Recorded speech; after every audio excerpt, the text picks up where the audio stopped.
અમારી એક જ માગણી, વિભાજન કર્યું હોય, નવો જિલ્લો બન્યો હોય એનો આનંદ બધાને જ હોય અને અમને પણ છે.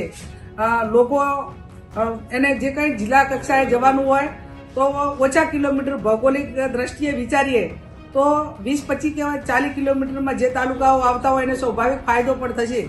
પણ સાથે સાથે કોઈ પણ વિભાજન કરવું હોય ત્યારે પંચાયતનું વિભાજન કરવું હોય તો પણ ગ્રામ પંચાયતનો ઠરાવ લેવામાં આવે છે. તાલુકા પંચાયતનો નવો જિલ્લો તાલુકો બનાવવાનો હોય એ ટાઈમે પણ અનેક વખત સૂચનો લીધેલા છે.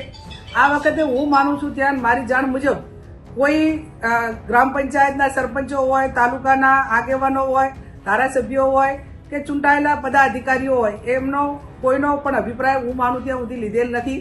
અને એક તરફી કદાચ આ જિલ્લાનું વિભાજન છે એટલે કદાચ લોકોને બધાને વિશ્વાસમાં લઈ અને જિલ્લાનું વિભાજન કર્યું હોત તો બધા રાજી પણ રોત.